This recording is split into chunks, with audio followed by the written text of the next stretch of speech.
Good evening and welcome to the number one Group of Five college football show in the world. This is the Group of Five guys, and our mission is to be the voice for the Group of Five football programs, the voice that the mainstream sports media absolutely refuses to be.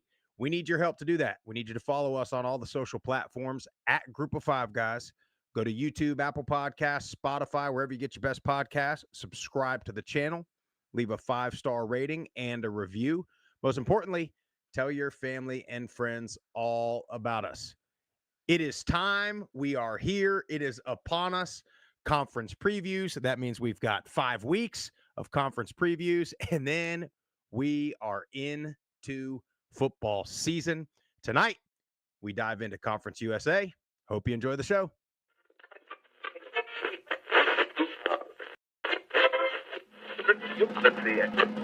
This is the Group of Five guys, and we are coming to you live. I admire how much focus and energy you're putting on this part of college football.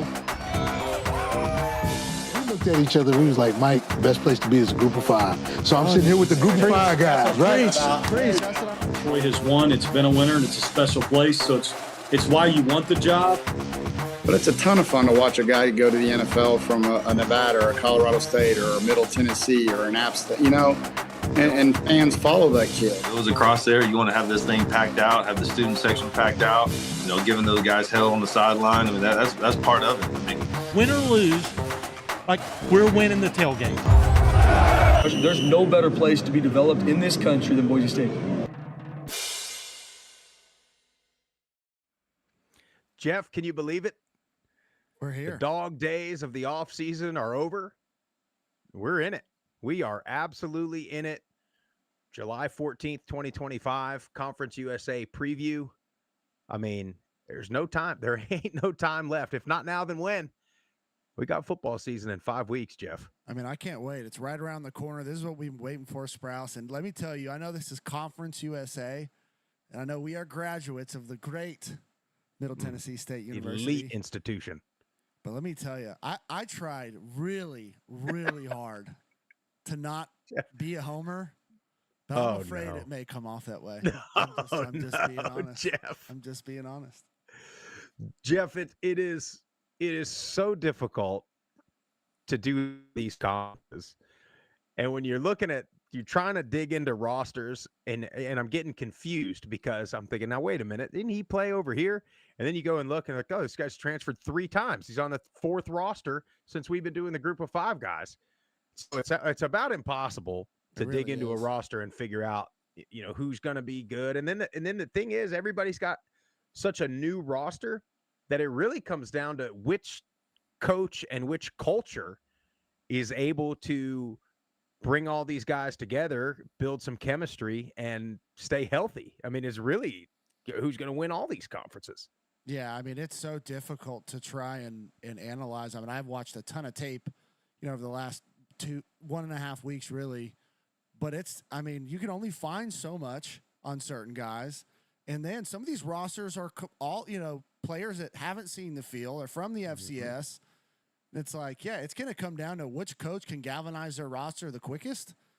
But we're almost there. We're 5 weeks, 5.5-ish, something like that out. And it's going to be a fun season. I think Conference USA is going to be better than they get credit for. I really do. They got some players now. We got a long time to talk about it here tonight, Jeff. Be careful. Before we go any further, though, we got to bring up a couple of our partners. Number one, coming off the weekend, you got to talk about Gridiron Spice Company. Anytime I fire up the grill, put something in the oven, put something in the crock pot, Instapot, put it in a frying pan, whatever, I'm using one of the 4 Gridiron Spice Company blends. Typically, it is the Varsity blend. I've got about one more burger run left. I got to place an order here ASAP, or I'm going to run out before my next burger meal. But make sure you check out Gridiron Spice Company. They've got 4 different seasoning blends.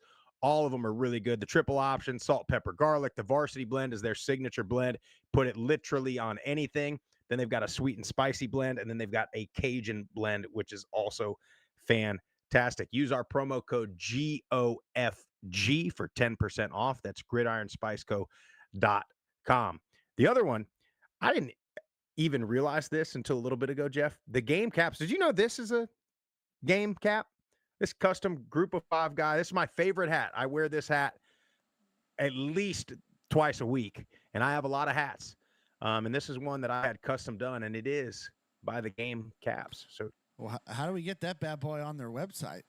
We got to get this one on the market because I think this is one that's a good one. Would be purchased. We'll see. I might make a phone call. I might have to go over there. They're pretty close, pretty local to me. Pull some strings, man. Yeah, we'll see what we can do. But make sure you check them out. They do a great job. They send us a bunch of stuff. They've got just about every collegiate program, a lot of the vintage style that's sort of making a comeback, if you will. And then last but not least, I'm going to try to do it on the screen here, Jeff.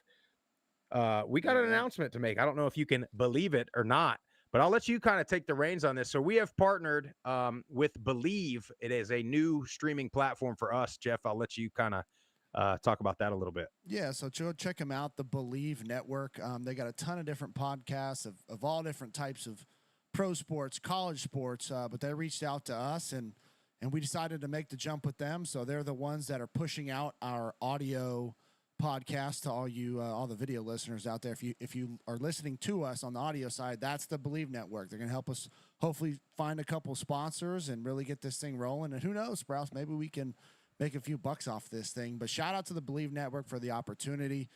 Couldn't be more excited. And they got tons and tons of hosts that played at the Group of 5 level, played in the NFL.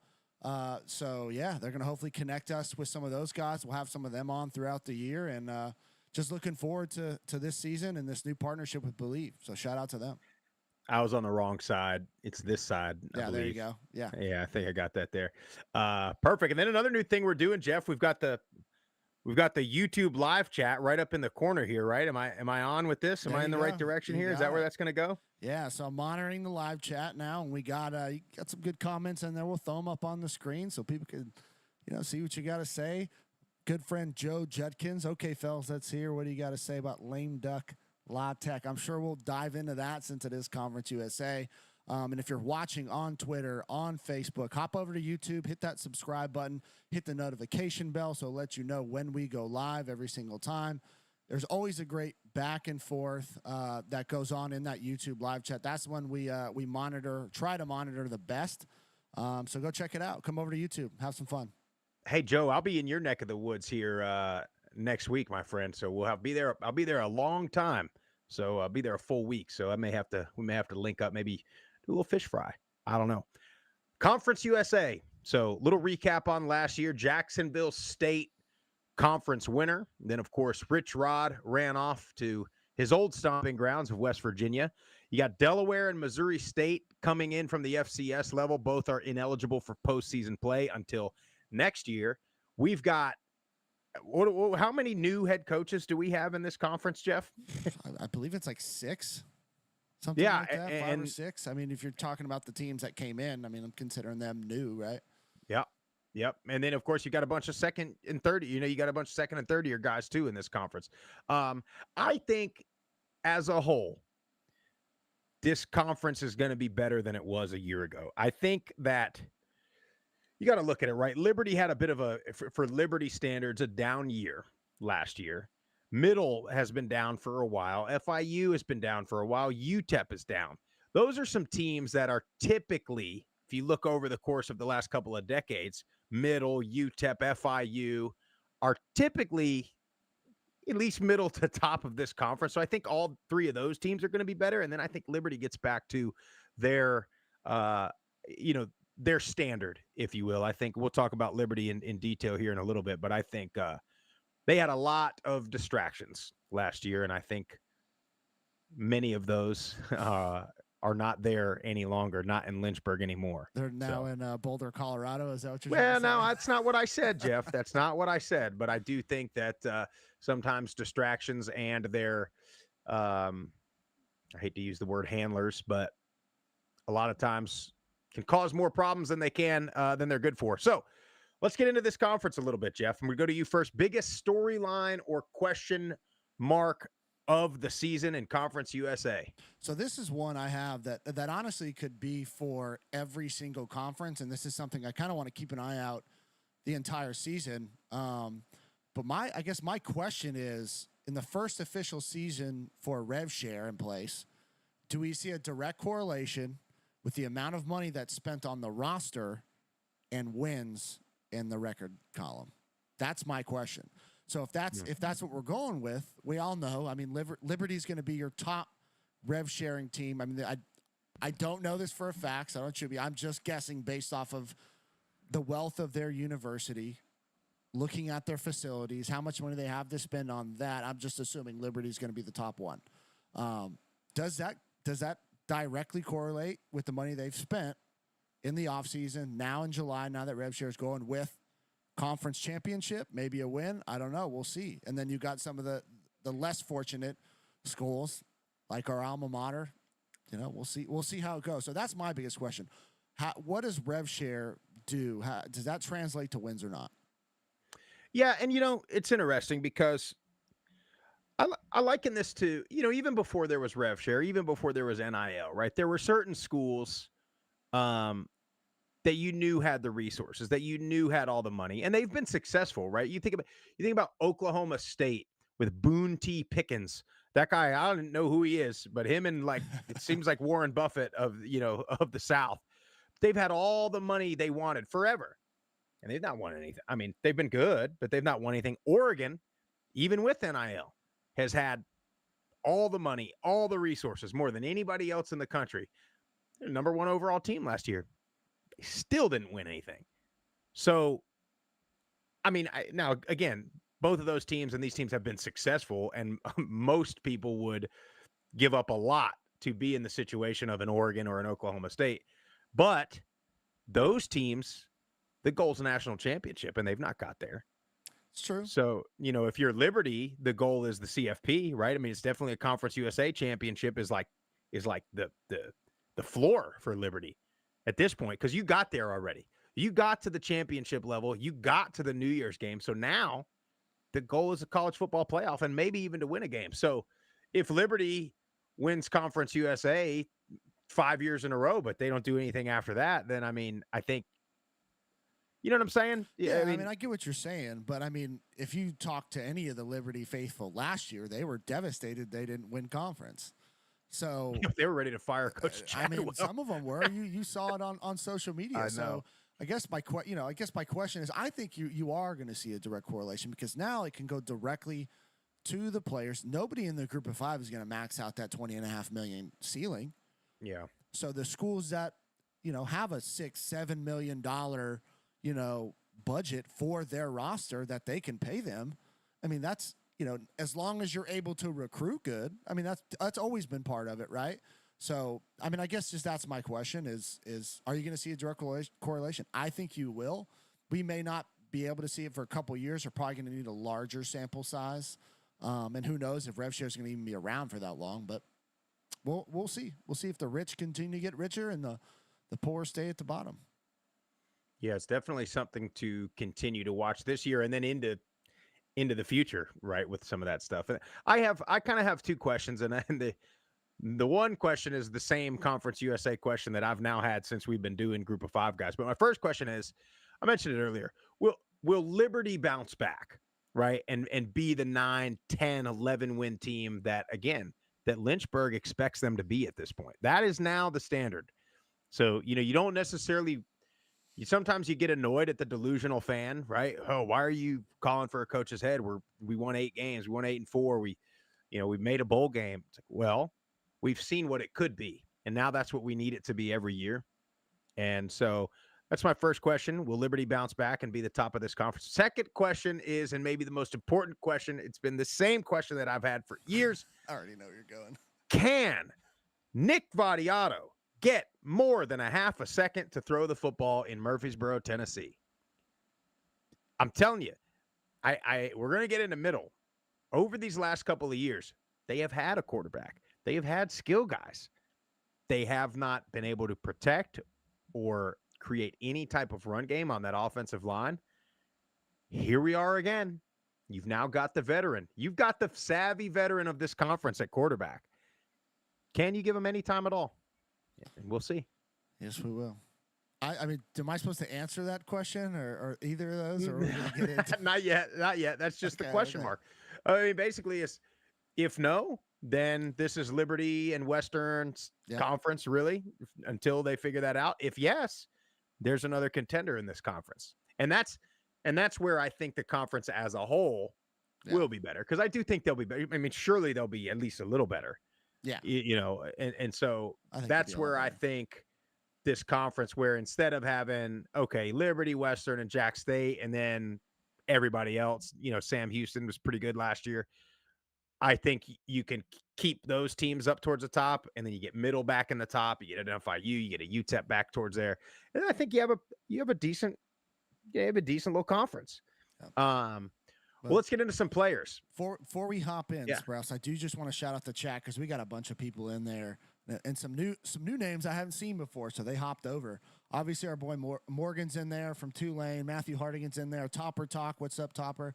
Is in there. Western Kentucky podcast there. Josh Bevel's in there. Jonathan Polak's in there.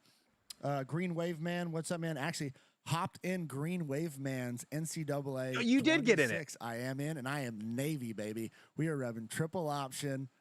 Oh, hold on. Are you a gamer? Yeah. You know, my boys got the Xbox for Christmas, and now we got NCAA 26. It's pretty crazy.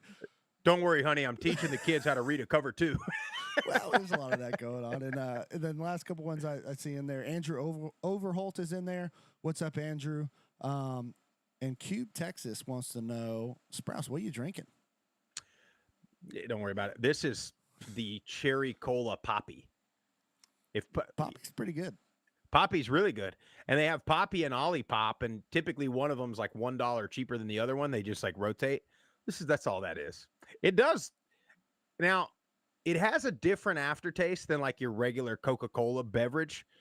It almost, and I've not done it, it almost tastes like it would be better than a Coca-Cola with a little. There you go. A little grandpa's splash. old cough medicine. Yeah. A little splash. It kind of has a little cough medicine aftertaste a little bit. That's all that is. Don't worry.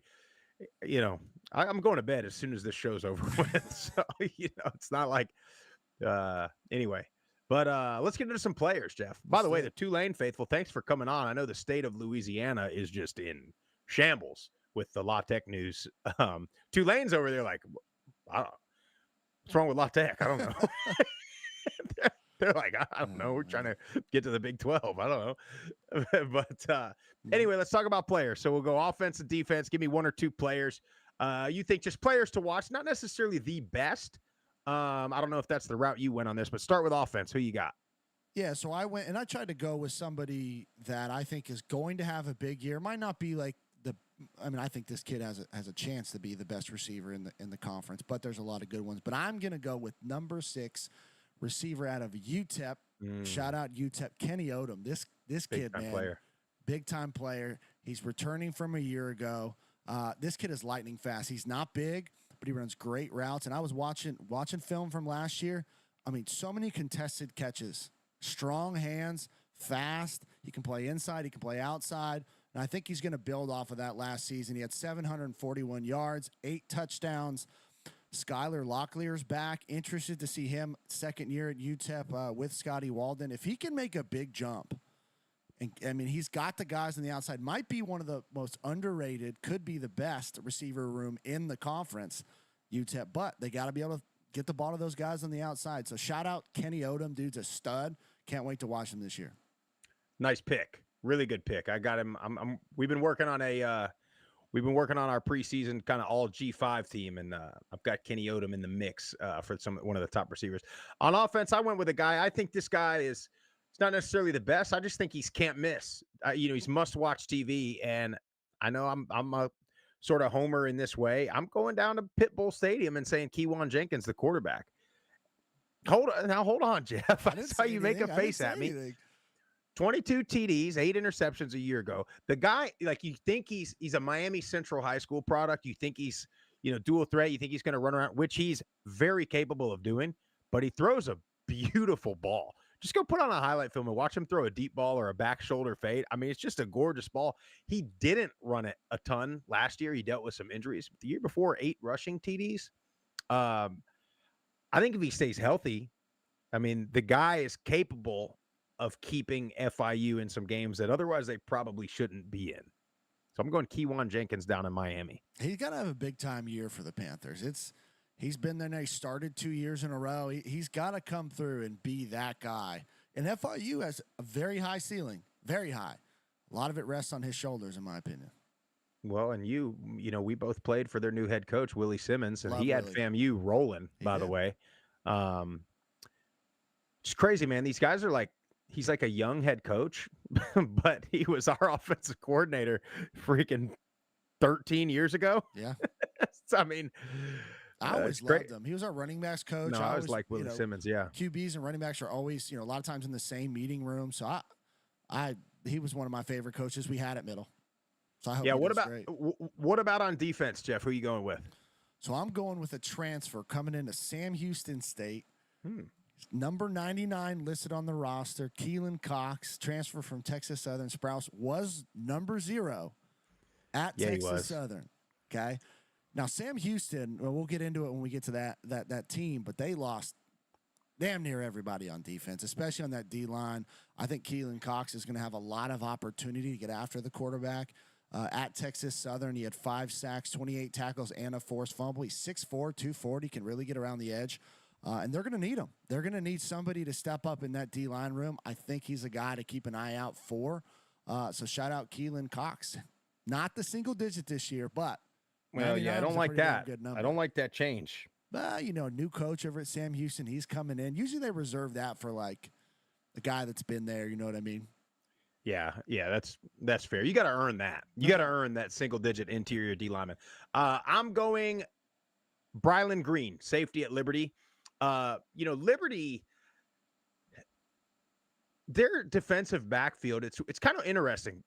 In my opinion, they've been suspect, but yet he's been there. He's been really good. He's on every preseason list. He's been that way for 3 years. You go back and watch them a year or two ago, even 2 years ago, their big time season, their New Year's Six season. Every time they needed a play, right? Their defense would kind of look suspect, and every time they needed to play to save the game, maybe an end zone, maybe a goal, a red zone stop, a goal line stop, he was there to make a deflection in the end zone or at the goal line or something like that every single time. So look out to him. I think Liberty defensively is going to be quite good this year. I agree with you. We'll get into that. What about an impact? What about I put transfer as a category. You just went with the transfer. Who else you got coming over in the portal? The most impactful transfer is not only a player, Sprouts, it's also his offensive coordinator that's following with him. And we've seen this before. Topper, you're going to get real happy about this one. But offensive coordinator Rick Bowie and quarterback Maverick McIvor, both coming in from Abilene Christian. We know how Western gets with the FCS transfer quarterbacks. This kid's a stud. I watched him multiple games on YouTube, especially the game against Texas Tech, I believe. Just played out of his mind. And he's not like super athletic. He can move around. He's mobile enough. But the kid sits in there. You can tell he understands what he's seeing. He delivers the ball on time. 3,800 yards a year ago, 30 touchdowns, 7 interceptions. That's a great percentage there. And then, I would like to see his completion percentage up a little bit higher. He's 62%. But, man, he stood in the pocket, took some hits, and delivered some balls down the field for Abilene Christian. I think he's going to be not only the biggest impactful transfer, he's got a chance to be Conference USA Player of the Year. How do they continue to do that? How do they continue to find a coordinator and a quarterback from FCS typically, and they just come in, don't skip a beat? I mean, Western has been that now. They have. For years. When you got something working, what do they say? If it ain't broke, don't fix it. Yeah, and they've had quarterbacks even back when we were playing them all the time. I mean, Brandon Doughty just get put in the Hall of Fame or something. Sure they had, what was it, Mike White, I think, was a Western guy, played for the Dolphins for a little bit. They've had quarterbacks. I mean, then you got, obviously, you have Bailey Zappi, who broke freaking every record for quarterbacks, and then Austin Reed. So, they got a pipeline. Texas, FCS quarterbacks, and offensive coordinators. That's it, dude. That's what you got to do. Well, I'm going to go I'm going to go quarterback also. I changed mine. I had two, but I'm going to go quarterback. Logan Fife, going over to New Mexico State from Fresno and then Montana.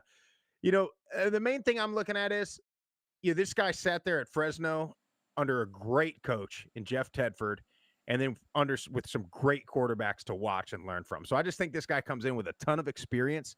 He's probably not Diego Pavia. He probably doesn't have the, moxie of a Diego Pavia, but he's a hell of a player. He had some success at Montana, and he's got the experience of playing at Fresno, which is arguably quarterback U in all of the country. Agreed.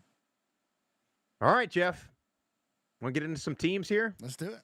So here's the way we broke this down. This is the way we did it last year. We got a couple categories. So we got favorites, we got contenders, we got dark horses, and now a dark horse. There's always some debate about this. A dark horse is just a team that nobody's talking about that we think might find themselves in the contender mix, at different points of this season. And then the last category, it's pretty much everybody else. I'm calling it maybe next year.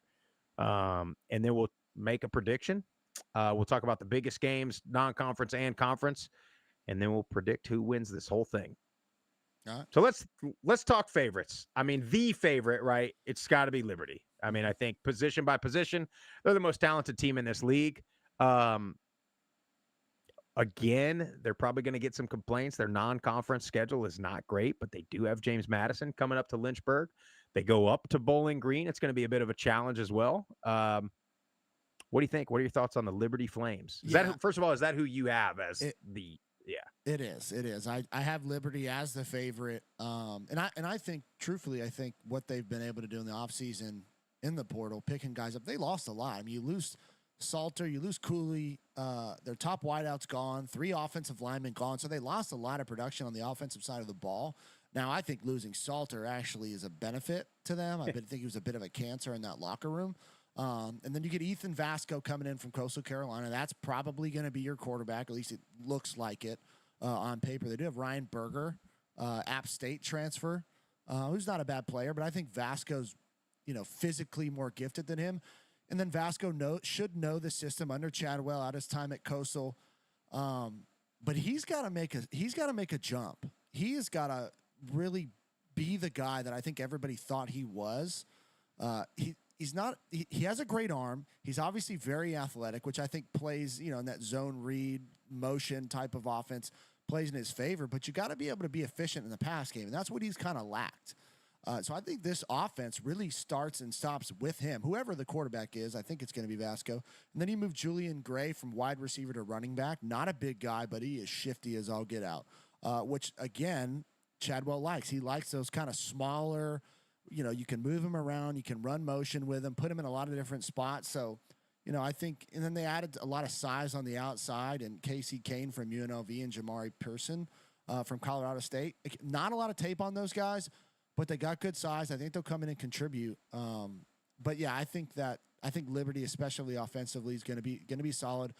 And I'll let you talk about the defense, Sprouse, but I think this probably is going to be the number 1 defense in Conference USA, if not, top 3. Yeah, I think the defense is going to be their strong point as Vasco and the running game tries to figure it out early in the season.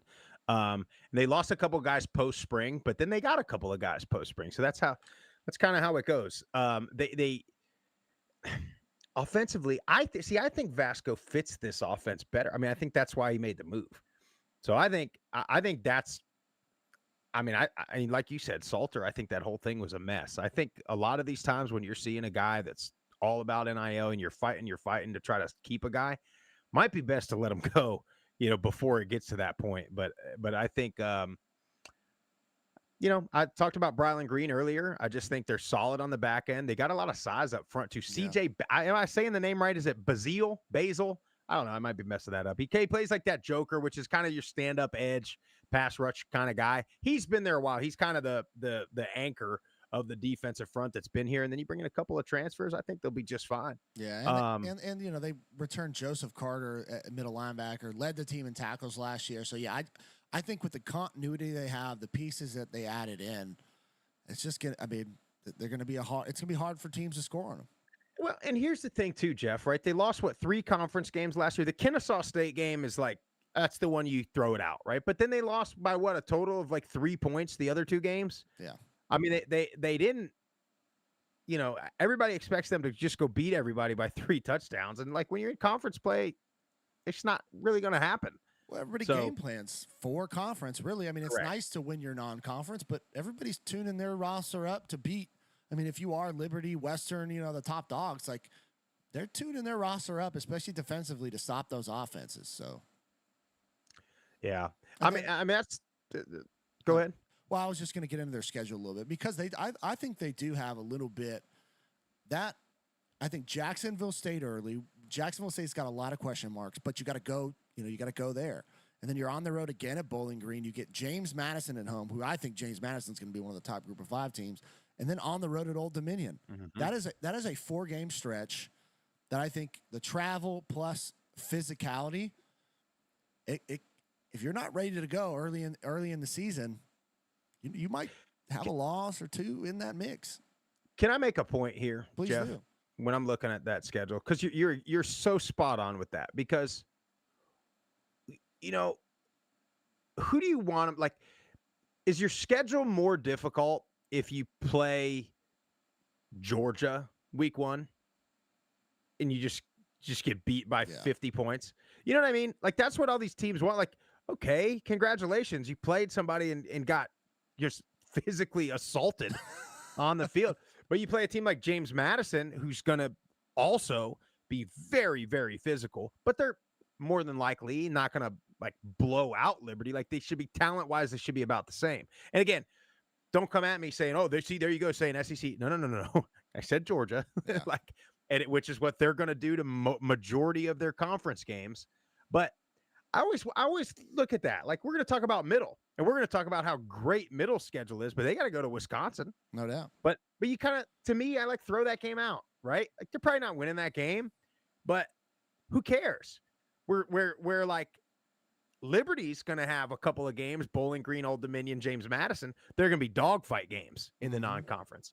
So what do what like? And if they go up there and they beat James Madison at home, they beat ODU. Okay, not Liberty's for real. You know what I mean? 100%. It's a good metric test too early in the season. 100%. Now if you got a Georgia or a Power 4 team or whatever, and you did beat them, okay, then that's a different conversation. But obviously, nobody wants to schedule Liberty. Just face the facts. For whatever reason, nobody wants to play them. So, but again, yeah, I think, okay, do you want Alabama and then an FCS team, or do you want 2 pretty good Group of 5 teams? James Madison, especially, being like one of the 3 or 4 favorites in all the Group of 5 to make a playoff run. Yeah. I don't know. I'm with you, but when we're going to see a metric come out of strength of schedule or strength of record or all that, because everybody looks at brand names, we know that. We could talk Liberty probably for a full show, but my other favorite is Western Kentucky. I think that this is Liberty's and Western's conference to lose. We already hit Western quite a bit. You're talking about their quarterback wide receiver combo. It's probably going to be the best in the conference. Shocking, I know. I got 1 point on Western Kentucky, 1 major point. What you got? Soft? Potentially soft. Potentially soft, but I got a guy, Jeff. Rylan Suafilo. Nice. That's SU''A-Philo.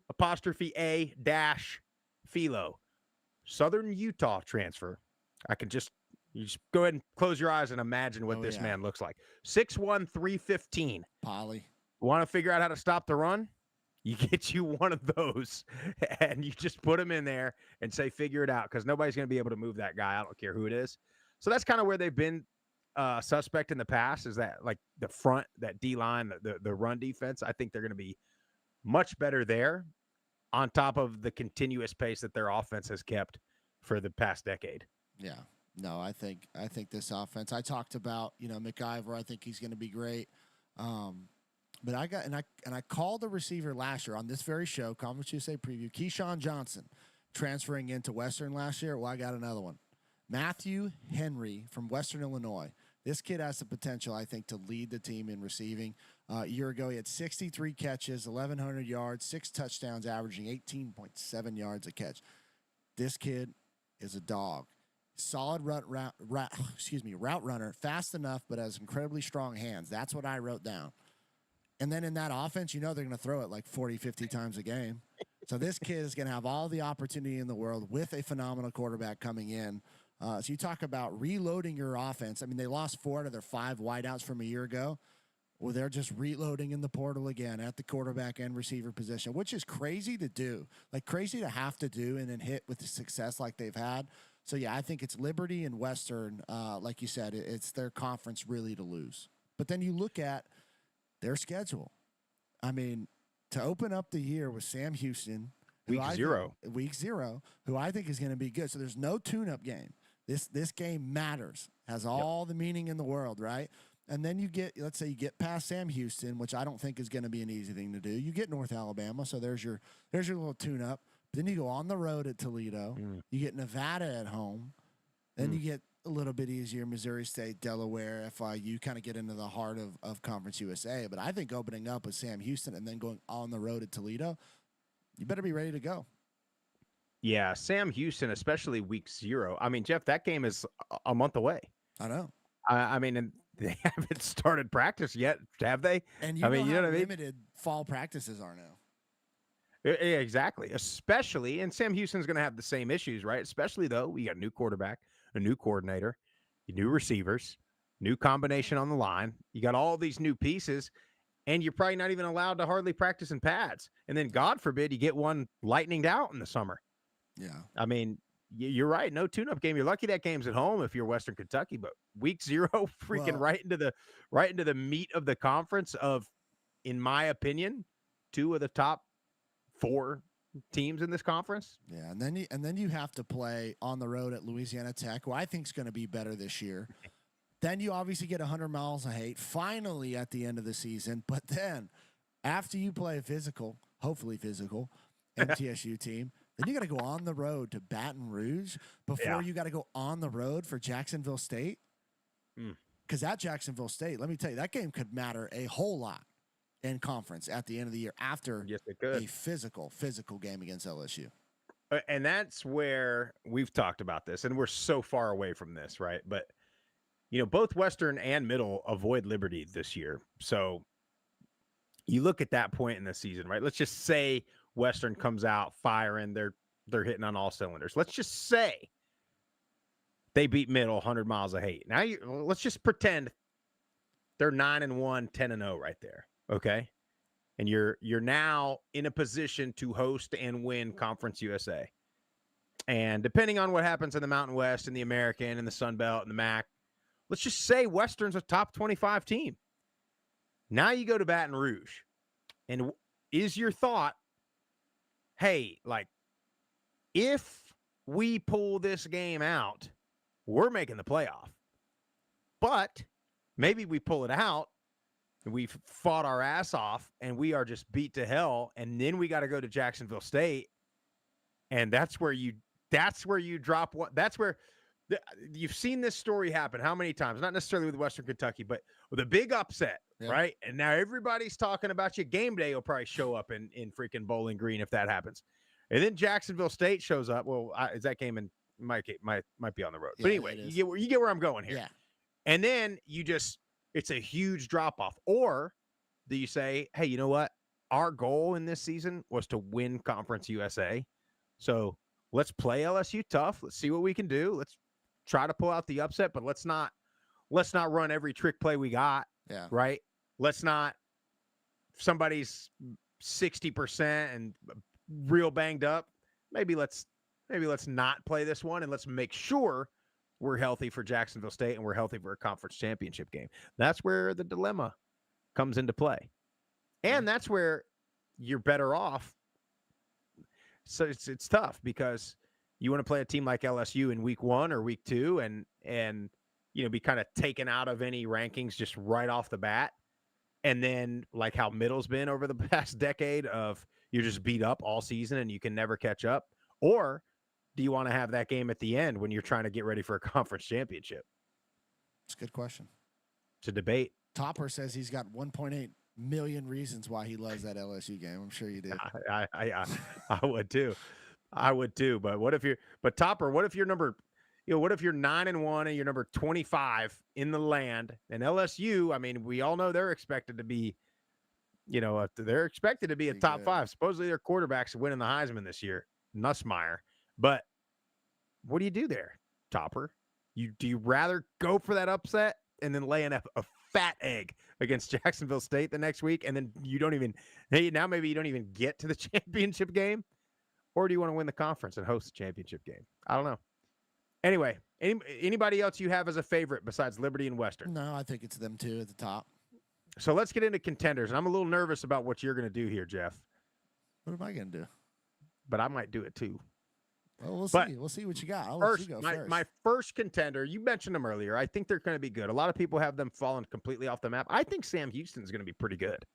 And I agree. I think that week 0 game is arguably the most important conference game of the season because it sets the tone. I mean, it puts one of those teams either a game up or a game back for the rest of the season. Now, here's the kicker. They are playing their games in Houston at a soccer stadium while their stadium is under construction. Shell Energy Stadium. So they are going to have more than likely a tough time. I don't know. Maybe they get a Tuesday night game and some idiot soccer fan thinks it's a soccer game, and then maybe they get some soccer fans to show up. If I'm in the marketing department, I am pushing that hard right now. But so that's interesting. But look, Hunter Watson comes back. This is your do-it-all guy, man. He is everything for that offense, and he's back. And then you bring in Phil Longo as the head coach, who's a QB guy. Yeah. Coached a ton of Sam Howell, coached a ton of good quarterbacks at a really, really high level. So you think Hunter Watson was already pretty special for this team, and now you give him a QB coach. They're going to be probably more spread out, probably more up-tempo, faster offense. So on the flip side, Jeff, we were typically an up-tempo offense. You see what that does to a defense, and it sucks. Yeah. Because you get that 3 and out, and it takes 12 seconds off the clock. It is just brutal for your defense. So I think the offense, you're going to see some really, really big numbers out of them, and they'll be in a lot of games because of that. A little nervous about the defense, though.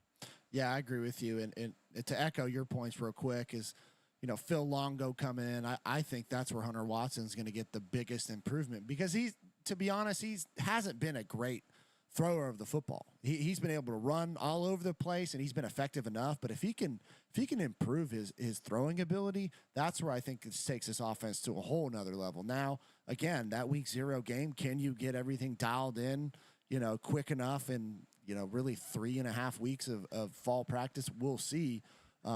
But they got some good pieces coming back. Their top wideout is gone, but Humphreys and Phoenix are back. Caleb Black transfers over. He's a speedy guy. I want to say he's from Arizona State, if I'm not mistaken. But here's the thing that's really interesting to me. Elijah Green comes from Indiana. That's probably going to be their number 1 running back. But I see Alton McCaskill on this roster. If you remember him from Houston, I think 2 or 3 years ago, dude was special, almost 1,000 yards at Houston. Then he goes to Colorado, doesn't see the field. Then he goes to Arizona State, doesn't see the field. But the dude, when he was at Houston, like, you give him the ball, this guy could take it to the house at any point. So if he can actually get on the field here and be anything to resemble what he was at Houston, I think he could be special and really help this offense. And then your O-line, I think, is going to be one of the best in the conference. Yeah, defense worries me. So we'll see what goes on there. Lost a lot of pieces last year. But then I mentioned Keelan Cox coming in from Texas Southern. He's got to be a game wrecker. They got to find somebody on the D-line to get pressure because there's plenty of quarterbacks in this conference that can throw it. McCaskill, am I saying that right? McCaskill. He's that guy, right? When you have these tempo offenses that you just kind of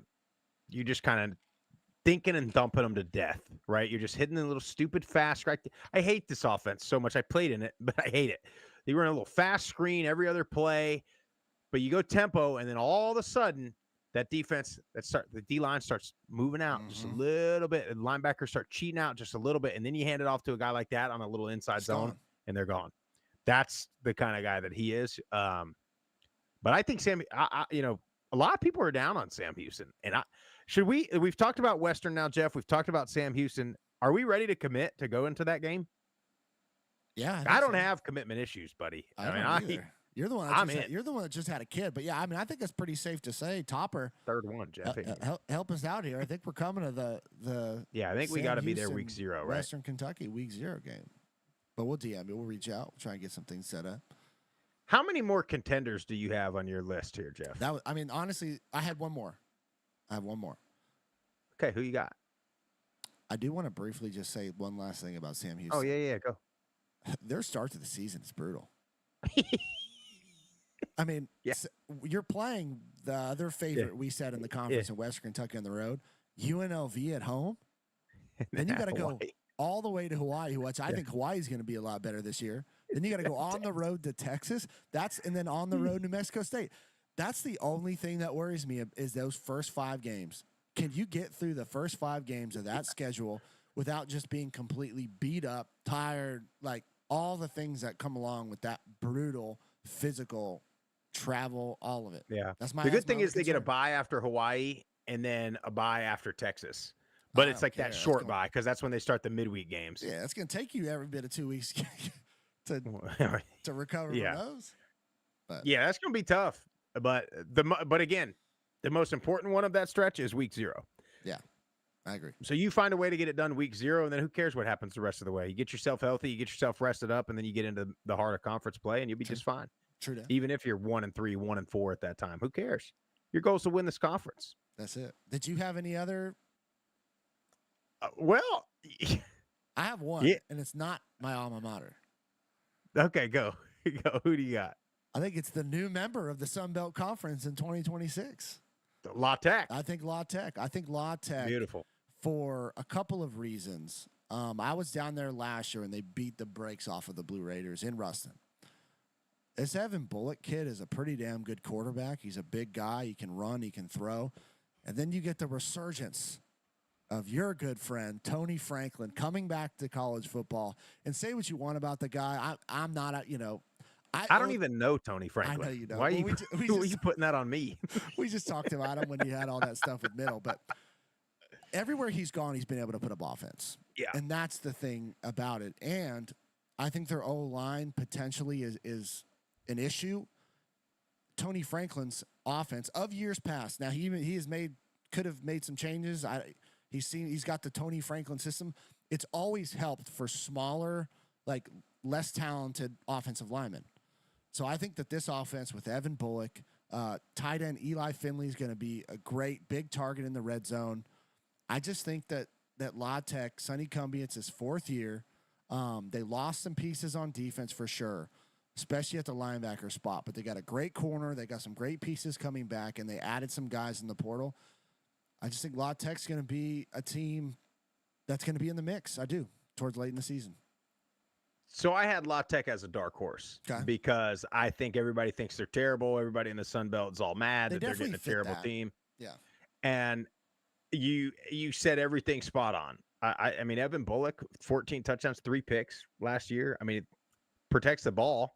Now he's going to be throwing it a ton with a Tony Franklin offense. I was going to ask you, though, tight end wise, Tony Franklin style, like we didn't really, other than that middle screen, that little Virginia pass screen we ran. Yeah. We weren't really big on the tight end, but I think Eli Finley's a great safety net for Bullock. Yeah, he'll find I don't think we had like a true tight end at middle. I mean, the Bamber was it, right? But yeah, he was gone. Franklin was gone by then. So Shane Blizzard, good friend of ours, was very productive under Tony Franklin, and he was 6'4", 6'5". He'd get in the middle. I mean, he had a great year before we came. And I just think that everywhere he goes, Tony's going to find matchup nightmares. He's going to spread you east and west and then take shots down the field. And Evan Bullock can do it. He can do all the things that Tony needs him to do. Yeah, then on defense, Colby Fields, a linebacker, 71 tackles a year ago. He kind of anchors the whole thing. And you mentioned a really good corner, Cedric Woods.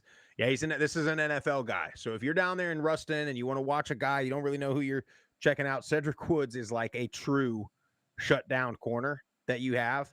It's interesting. Outside of Woods, this is what I put in it. This is a team this is kind of my synopsis. They're not like really good anywhere, but they're pretty good everywhere.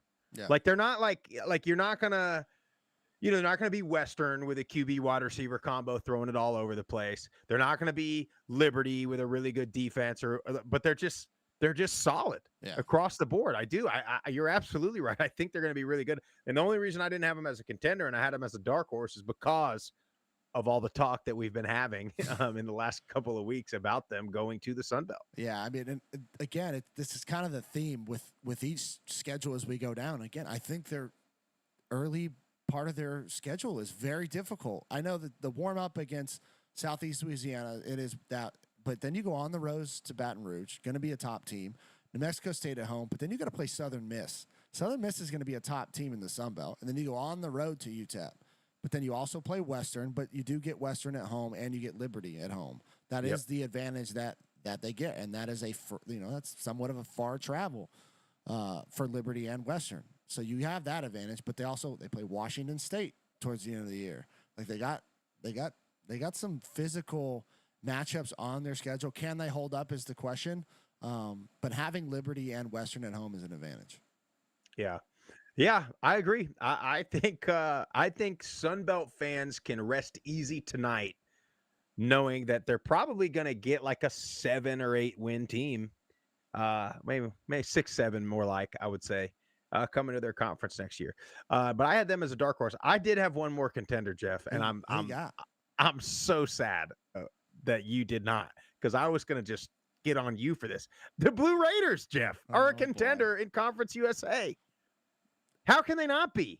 I mean, they should be. They finally have a manageable schedule this year. Yeah. I mean, I think we were the only ones 2 years ago when they were going to this new FCS call up and James Madison. I think we were the only ones, and Coach Stock, that were like, oh no, that's going to be brutal. I mean, we knew absolutely brutal.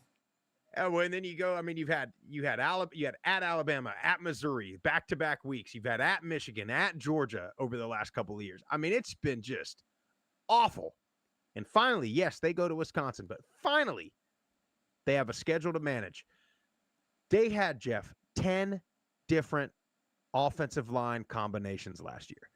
Every game, they had a different combination on the offensive line. If there's any position in football that you've got to have some continuity more than anything else, it's your 5 offensive linemen. They've got to, like, you got to make your calls and everything, but a good one, they just know where everybody's at. They feel their guy. Their tackle feels the guard there. They don't even have to pass a twist inside. Middle, I mean, my God, they haven't even been, I mean, not even attempting to pass a twist. I mean, they just been standing there, deer in the headlights, and letting paralysis by analysis, and letting both guys go free. However, surely they'll be just a little bit better than that. I'm a little bit afraid. That's what I'm a little bit afraid of, because Vadiato has had some really good receivers over the last couple of years, and I'm a little concerned that they wasted some potentially really good years at middle. Jeff, you're going to go. Please go. Are you ready for this? Please go. I have him as a dark horse because I was trying so hard to not be a middle homer. So I put him down. 3-9 last year. Derek Mason's second year. But you got a veteran quarterback in Nick Vadiato. We hit the portal hard. This is the biggest offensive line, Sprouse, you have seen in probably since the Josh Walker era. Yeah. So that's a plus. Now, just because they're bigger doesn't mean that the offensive line issues are going to go away. But we are bigger, okay? We lost Kelly last year, obviously, to Michigan State. Couldn't keep him. But I think this room is deeper. I think you got Miles Butler, who's ready to have a breakout year. Was here last year, had 30 catches, almost 400 yards, 3 touchdowns. Then you get transferred from Michigan, Amarian Walker, 6'3". This kid can absolutely fly. He can take the top off, which is something that we had Kelly last year, but he was kind of it outside of Holden Willis. But Holden Willis wasn't going to press you vertically. Amarian Walker can go, right? And then you have Jaquel Middlebrook in the backfield, behind this big offensive line, who's a smaller guy. You know who he reminds me of, Sprouse? Reggie Watley. No. Ooh. Rasheen Ali from Marshall. Oh, yeah, I love him. guy that can take it to the house at any point, great out of the backfield. Hopefully we can put him in at good matchups on the outside, split him out wide if we need to. But yeah, I think this receiver room is deep. We've added a lot of transfers.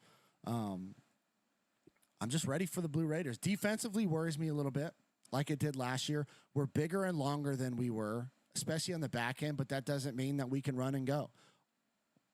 Brian Stewart wants to play a lot of man coverage. You better have guys that can go and cover one-on-one. Do we have that? Time will tell. But I think physically we look better on both sides of the ball. The best thing is, you mentioned it, is our schedule.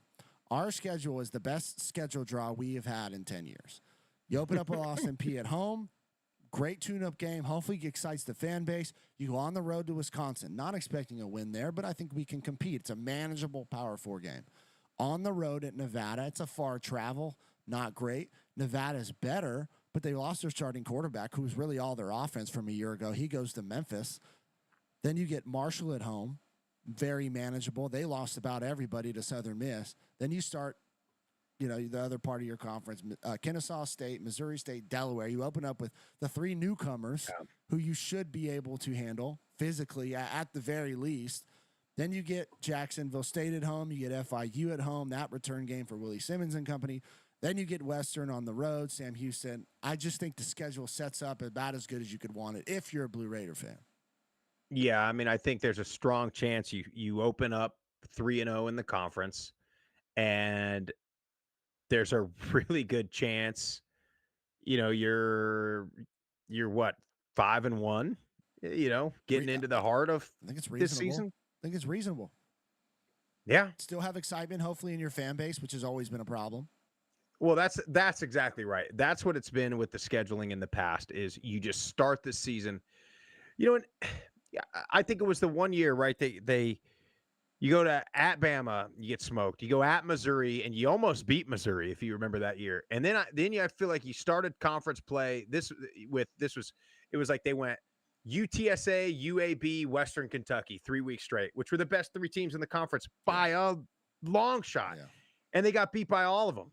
So now you're 1-5, but you've lost to the 5 teams like you were supposed to lose to. And then they go beat everybody else. I think they lost to maybe La Tech that year at the end of the season. But it was, you go 8-5, but when you start 1-4 or 1-5, but at that point, your fans are out of it. Now your home games, you've got nobody's excited. Nobody cares.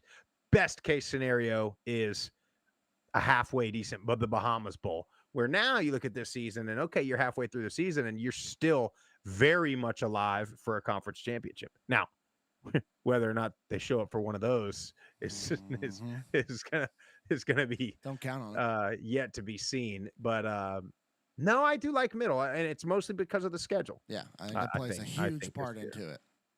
I had him as a dark horse, just to be. So you had him as a dark horse. Now, what other? I had one more dark horse because I had middle as a contender. I had La Tech as a dark horse.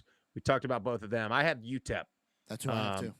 As a dark horse. Now, look, they did what a lot of these, like when these FCS teams come up, UTEP kind of did that, where they just played a bunch of young guys and played who wanted to develop. Like they weren't worried about like trying to win. I mean, obviously they wanted to win, but they took some lumps, man. They played some young developmental guys, and they knew it. They knew what was coming. And, we talked about it a little bit. Is it corny? Is it not? Is it whatever? They're jumping around at halftime and in the fourth quarter and stuff, but they've got a bit of a culture there right now. It seems like that the players that are on that roster are bought into Coach Walden, and we've talked to Coach Walden. He's a young guy, about as energetic as anybody in the country at head coach. You talked about Kenny Odom. We talked about Skylar Locklear. Interesting thing, though, Malachi Nelson just buried on the depth chart at UTEP. Now a 3-star, by the way. Is it? I mean, if this isn't I know sometimes 5 stars turn out and whatever they turn out, but I mean, can we just put that away now? Can we put the whole stars and recruiting thing to bed at this point? Yeah. I mean, and I don't know what's going on with the guy, right? Sometimes it just doesn't click. Maybe this is like Drumline, where he's just so talented. It gets you to a certain point, but then you can't read the music and you just can't do it. Maybe you're just so talented and it makes you have success in high school. It makes you have all these. You throw a beautiful ball. You got all the tools. Maybe you can't read the defense. Maybe you don't know how to watch film. Maybe you can't get your grades. I don't know. I don't know what it is for him. But I mean, everybody's like, okay, USC. Oh, he's going to go to Boise. Boise State savior, and then Boise's all upset that he doesn't beat out Maddox Madsen. And clearly, they went with the better guy. Now you go to UTEP, and you think, hey, we got our guy, right? And he's looks like he's third or fourth on the depth chart. Yeah, again, I mean, we don't know what's going on. I think he's in the best spot for him. Being with Scotty Walden at UTEP, I think that's a realistic place where he can learn and grow. And a lot of it could be just outside noise that's saying they want him to be the starter, but he's not ready and he's not worried about it. And he's been trying to find the right fit. Yeah. And that's what a lot of, especially at the quarterback position, there's only one guy that plays on the field. Like, you don't rotate quarterbacks, at least you shouldn't, in my opinion. And you got to learn a system. You got to be comfortable. There's a lot of things that go along with it. And I think he's in a good spot. But, I think this receiver room, we talked about Kenny Odom. Cam Thomas is also special. You get Jaden Smith, who's transferring in, who's a stud from Eastern Kentucky. I don't know how they got their top two guys to stay and come back at UTEP, but kudos to Scotty Walden and them. If Skylar Locklear can improve throwing the ball, they are going to be a dynamic offense. It's going to be hard to stop. They got a ton of guys on the offensive line that are returning. If they can figure it out and find a five that work and they can run the ball, then you're like really cooking with peanut oil. You know what I mean? So I just think that they're a dark horse that can really, if they can figure it out, get through, again, the early part of that schedule.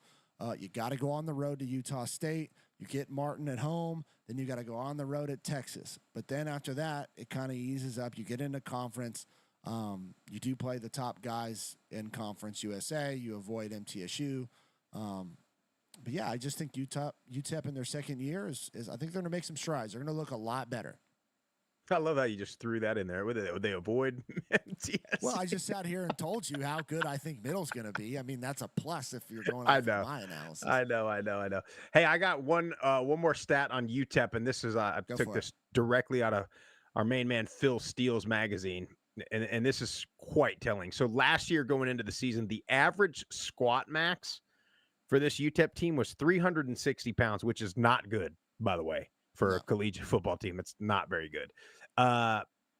Post spring this year was 475 average squat max. So it doesn't tell me they hired some magical strength coach and it just tells me they had a bunch of young guys that were underdeveloped. Yeah. A bunch of guys coming out of high school that hadn't been in a real weight program before. And then the way that the transfer portal and all this stuff is now, you just don't really have as much time to develop guys. So that tells me now you've got a year under a strength program and you're going to have just some size, a little, to get that much stronger. You're going to get a little bit bigger, of course. Mm-hmm. So I think you're going to have that. You're going to have a stronger, tougher, more experienced team, just based off that number alone. Any other dark horses? Nope. I had a couple that were close, so I'll start with my next one that I went back and forth, but I can't do it. I do it every year, and I can't do it. FIU, I put them in a maybe next year thing, and here's every year we talk about this. There's always a couple teams that either win a bunch of close games or lose a bunch of close games. That was FIU last year. They lost 8 games. 6 of those games were by one possession. So like they were there, and I think they probably were a little quick trigger with Coach Mack. We've talked to him a bunch. I like Coach Mack, but love Coach Simmons. I mean, we know him from way back personally, so I think it's a good hire. But you have the quarterback I talked about. You have Keyjuan Jenkins. You have Keyjon Owens, the running back, who's pretty damn dynamic back there too. I think you're actually going to have a decent offensive line at FIU this year. It's left some to be desired over the past couple of years. I think you're going to be okay there. The only thing I worry about is depth for this team. And when you get late into the season, every team deals with depth, but especially when you have like a dynamic quarterback and you have a really good running back, but you only really have one, as opposed to some of these teams that got 2 running backs and then they got an all-purpose guy that they can move inside, or they got a big-time receiver and they got 2 or 3 other guys. FIU's a little limited with that. Now their top line, pretty good club, but I do worry about their depth late in the season. Yeah, I mean, for all the reasons you mentioned, I agree. I think FIU has a chance, but they got to prove it. There's been too many seasons where they have skill guys coming out their ears, but they can't block up front and they can't, stop anybody from running the ball. And I think it's going to be similar this year. I think Nick Coleman, quarterback coach, I think he's going to do a great job. I spent a lot of time with Nick at MTSU. I think he's gonna help Keywan Jenkins fix some of the issues he had as far as turning the ball over and just being inconsistent, quite frankly. And then, they bring in Alex Perry from Hawaii, Hawaii's receiver room is loaded. Obviously, he couldn't see the field there, but he's 6'4", and he's got a ton of upside. So I think Alex Perry is a guy to keep an eye out for. And then Dallas Payne, the transfer tight end from UAB, has a lot of potential. Big body, can go up and get it. And in years past, I know this is a new staff, FIU's loved a good tight end, right? So I think they have a lot of pieces. Just losing 4, offensive linemen from a year ago, getting a ton of guys in the transfer portal. Can you get them all? Can you find 5 that work together? But that's like, I could use that legitimate everywhere. Story for almost every team the whole country. in Conference USA. Yeah, and in all the other conferences. So excited for Willie Simmons and that whole staff. Shout out our boy Gilstrap, coaching the DBs. Got a great corner and Brian Blade. So we'll see what happens with FIU. I'm rooting for him. Willie Simmons, didn't he cancel spring ball or cancel a game or something at FAMU? It was something. I'll have to look that up. Somebody maybe in the chat can point that out. I don't remember him being this way with us, but it seems like at FAMU he was super no nonsense. Yeah. If you don't do this, we're shutting it down. And sometimes at places like FIU where we've said this for years, right? They always got dudes. Yeah. I mean, you can go. There's 120 high schools probably within 10 miles of the school. They got guys. But a lot of times it's been an undisciplined team, and it seems like, Willie Simmons is not going for it. So we'll see how that transpires. Now, I will say one other thing about their schedule, Jeff, because they don't really get into conference play. I mean, they play Delaware week 5, but Delaware's, a new team, but they don't play another conference game till October 18th. It's odd. I mean, we're talking week 8 before they play a true conference game. So 14th. What's that? You said October 18th. No, it's the 14th. Yeah, it's the week. It's Wednesday. But you play UConn. UConn's a good ball club. UConn's a good club. That's what I'm saying. You got Penn State second. Yeah, you got a tough schedule, FAU, but it's Zach Kitley and those boys FAU. down there. Yeah, The Shula that's Bowls. rivalry time. I Shula know. Bowl. Week 3. Yeah. Yeah, so it's interesting. Their schedule's, I mean, it's brutal, but then at the same time, you got a long time before you get into conference play. Yeah. And we'll see if they keep up all the, field transitions and a new field every game and all the stuff they've been trying to do down there. Love all that stuff. Get some hype. We hadn't mentioned the defending champs, Jeff. No, we have not. Jacksonville State. And I don't have a ton on them. They're such a wild card for me because they just, it's all new. But they're the champs, man. They bring in Cam Cook from TCU. It's a big time running back. That should help. But other than that, it was just an unknown for me.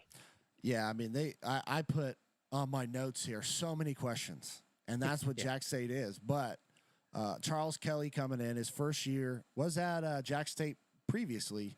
But you got Cade Cunningham, who comes over from Memphis, who sat behind Seth Hennigan. Then you got Gavin Wimstat, who comes over from Kentucky, who I think is probably going to get the initial nod at quarterback. But yeah, you mentioned Cam Cook, who's powerful runner. I was watching some film on him. He's not going to take the top off. He's not going to run away from anybody, but he's got great patience, great vision. He's going to run you over. And he's definitely not slow. I don't want to give that, that sentiment. He can get up and go, but he's just not a burner is my point. But yeah, I think their offensive line's going to be really good. I just don't know. On defense, they literally lost everybody. I mean, they lost everybody pretty much. You're going to have a ton of transfer guys, and on defense, can you get all your calls, all your system put in, especially early on, and be able to be effective defending these tough offenses? You go on the road at UCF. Well, I don't think UCF's great, but they're going to have athletes down there. Liberty at home, on the road at Georgia Southern. Georgia Southern's going to be good. I mean, that first week 1 through week 3, that's not an easy, trek to start the year. So can you get through that relatively healthy and, not truthfully be 0-3 because you just got a lot of, a lot of question marks and a lot of things to figure out. Yeah, I didn't have anything. I had the same exact thing. My notes were like defending champs, but unknown. I mean, I really, it's just going to be tough for them.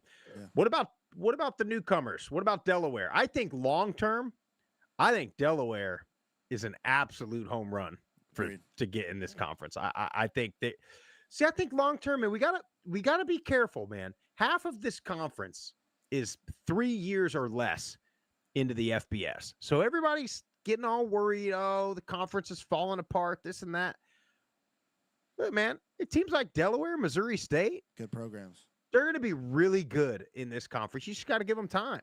Now, the conference may implode before then, but you just never know. You might get everybody leaving. But look, Delaware's the one team. All these other teams that transitioned, if we're allowed to use that word in 2025, all these other teams, they redshirted a bunch of guys. They had kind of a bad year or two before making the jump. You look at Kennesaw, right? It's a young program. They were really good. And then like the 3 years before they made the jump, they were pretty bad.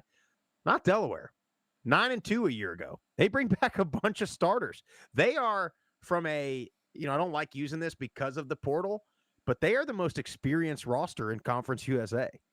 So they're going to have what we've been talking about with all these other teams that have all this talent. Maybe Delaware doesn't have all the talent, but what they do have is the chemistry and the continuity. So I don't know, man. I think Delaware's going to – the only reason I didn't put them as a dark horse is because they're not eligible to win the thing. Yeah. Because, listen, 18-3 at home under Coach Carty. So this is not a team. They're going to have one of the better home fields in this entire conference outside of probably Liberty. I mean, I don't know where – you know what I mean? I don't know where you're going to have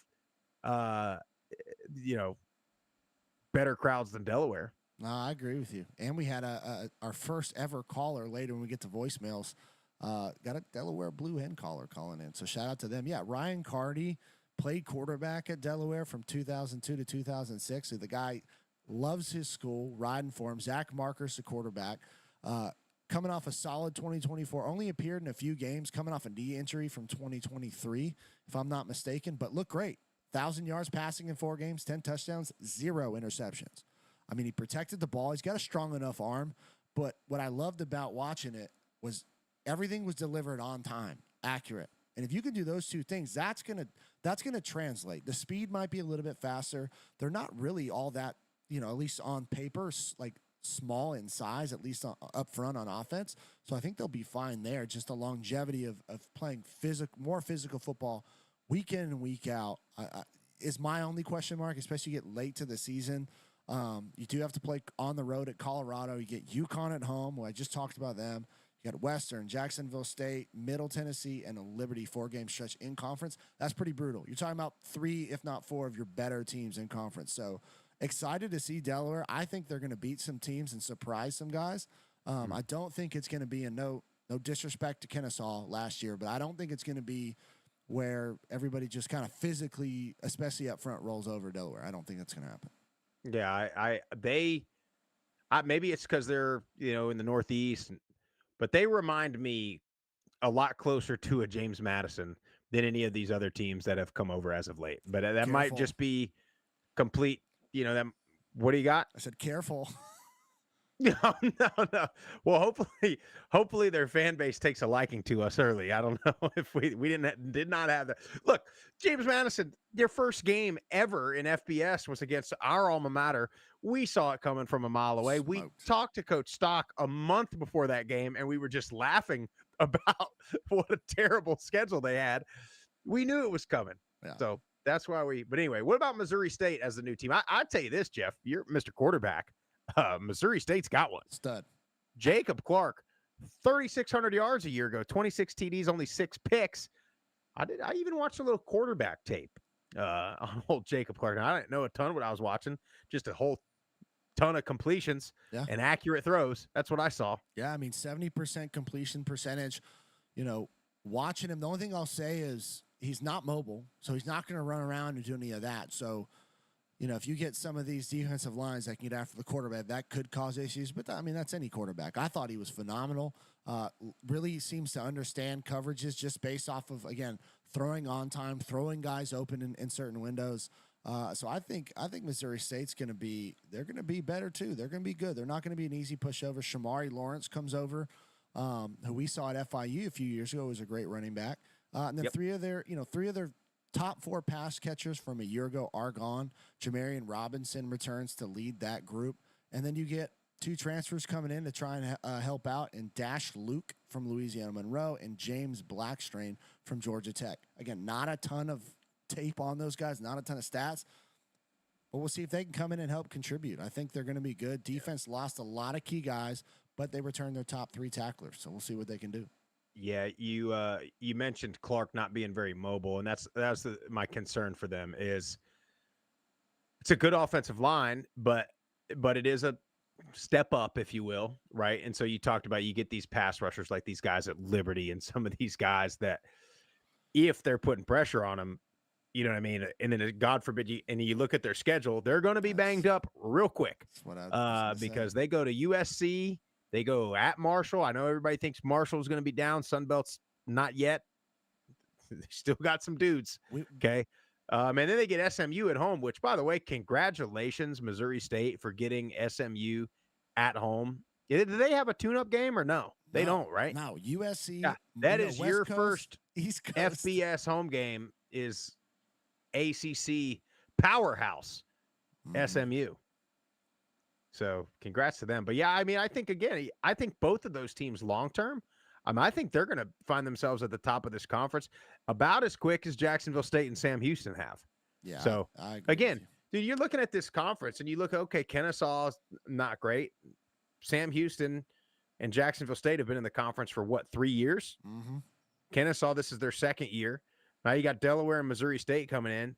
But if Kennesaw can find their way to being a decent club, I think all 5 of those teams could be at the top. And then again, like we talked about, if Middle and FIU can get to some winning ways, I think you got 6 or 7 teams that are good, which, Jeff, it's the same in every conference. There's some bad teams. There's going to be bad teams. But anyway, New Mexico State in the championship game 2 years ago, Diego Pavia, the whole roster is now SEC powerhouse Vanderbilt. Did you see him, by the way, on I did. Bussin' with the Boys, talking about Vandy being the careful. What I know. Be careful what you wish for, so to speak. Yeah. I also saw him say, Josh Pate. Who's Josh Pate? He didn't even know who he was. Unbelievable. Met him Should today, ask him though. about the group of 5 guys. I definitely wouldn't know who we are. Maybe. We saw him live, That is at true. New Mexico State. I used Pate to ain't tag him ever a seen him bunch. at New Mexico State. Yeah. I can tell you that much. But anyway, I talked about Logan Fife earlier. I think he gives them a chance. I don't think he's not Pavia where, he can just make plays as well, on the broken plays. But I talked about him being under the tutelage of your boy, Jeff Tedford, being at Fresno when guys like Jake Haener were there. So he's going to be pretty experienced. They bring in the running back from Utah. Stanley didn't play a ton, but, clearly he's got some pedigree. Yeah. So I think the offense is going to be pretty good. Defense I'm concerned with. Yeah, Logan Fife likes to run around a lot. At least he did at his time at Fresno, which is an added element to your offense, right? That helps a lot of different things when you can incorporate the quarterback run. You mentioned Stanley. You also get Callaway coming over from Cal in that backfield. So I'm not sure who's going to kind of take the reins. Probably running back by committee more than anything. But again, this is just another team that has so many question marks. They lost a lot and they added a lot. And the pieces they added don't have a lot of tape and they don't have a lot of stats. So you really just got to wait and see how this schedule, kind of sets up. But I think to start the season, they got a very manageable schedule. Bryan is a great tune-up game at home. You get Tulsa at home, which I think Tulsa will be better. But then you go on the road at La Tech, on the road at New Mexico. Then you get really into your conference with Sam Houston, Liberty. Again, you do play, the top 3 or 4 teams in the conference there. So it's just going to, Logan Fife can he take this team to where they want to go? Has he improved throwing the ball from his days at Fresno, which, last year at Montana, he had 1,900 yards, 14 touchdowns, 2 picks. So at least he wasn't turning the ball over. Yep. So excited to see him back in the group of 5 and see what he can do. Yeah. Last one, Kennesaw State. Jeff, 14 new offensive linemen on this roster. It's crazy. That's just tough. Now, again, we've had the same question for every single team. Can you find 5 of them? Maybe they're 5. Maybe you got 4 of them live together, and the other one is the really athletic left tackle. You know what I mean? And those are the guys you roll with. And that's where when you look at a coaching decision, right? You might not put. Some coaches do it differently, right? Some coaches will we're just going to pick our 5 best guys and put them out there, and one of them is going to have to learn to snap the ball. Yeah. Others are going to put their best sort of combination where it's 5 guys that just play well together, and maybe you got a guy that's a little more talented that's not in the mix because he doesn't quite fit with the other guys. So we'll see what they do there. They were so undersized. Like you mentioned it earlier. They just kind of got physically, dominated by the other Conference USA outside of Liberty. Yeah. Believe it or not. No, but it's true. So you just have no idea how this team's going to gel. So we'll see. I think it's another rebuild for Jerry Mack. Now, you're right there in Atlanta, buddy. I mean, you got a chance. You know what I mean? You can find some guys. You get yourself established. They also, Jeff, they play in the smallest FBS stadium in the country. There's like 10,000. Really? Call me crazy. You're crazy. Call me crazy. I would much rather have 6,000 people in a 10,000 seat stadium than have 10,000 people in a 35,000 seat stadium. I agree. Every day of the week. Now, especially you're in a place like Kennesaw. You're right outside of Atlanta. You're playing half your games on Tuesday and Wednesday night. You can get some people to show up. Especially you mess around and win a game or two. Yeah, I agree. And they got Josh Bevel's boy, Dexter Williams, now at quarterback. Finally gets the opportunity. He sat behind J.C. French a year ago. Anytime J.C. French got banged up or, frankly, wasn't playing well, he went in and won some football games, engineered some comebacks. Well, and a lot of people in Statesboro thought he wanted him to be the guy. They wanted to pull French for him. Yep. So I'm glad he's getting an opportunity. I think he's got a tough job ahead of him with not, very much continuity at all. Like you said, on the offensive line, you got Christian Moss on the outside, who, came back from last year, 6'3", big frame, 2 touchdowns, 203 yards a year ago. I think there's just a lot of question marks again here, and you just don't know exactly what you're going to get. But Dexter Williams can run around. He's athletic, so I hope he does well. And who knows, get Kennesaw to win 5-6 games and make a bowl game. Why not? Why not Kennesaw? Except their schedule is a little rough. It's rough. But now, why? Here's the thing.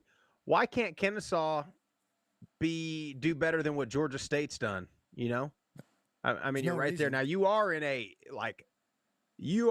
tough spot because you have so many schools. Like, we talk about it with FIU and FAU. Like, okay, you're down there. There's so many. You got the University of Miami. You got South Florida over here. You got UCF right here. But in Atlanta, you got all that, but it's all just condensed. It's a little more spread out in the state of Florida. Now, you got Georgia State and Georgia Tech both in your backyard. You got University of Georgia an hour and a half to the northeast of you. You got Georgia Southern. Then you go over a little bit west. You got Jacksonville State. A little further west, you got UAB. A little south, you got Auburn. I mean, there are, and this is not, a couple schools. I mean, this is like big brand, big time programs, Group of 5 and SEC and ACC. You got every conference covered literally within 2 hours of your university. So it's tough. But at the same time, though, in the portal era, should be easier, right? You got a guy that's an hour up the road that's not playing at Georgia Tech. Come on down to Kennesaw. Play right now.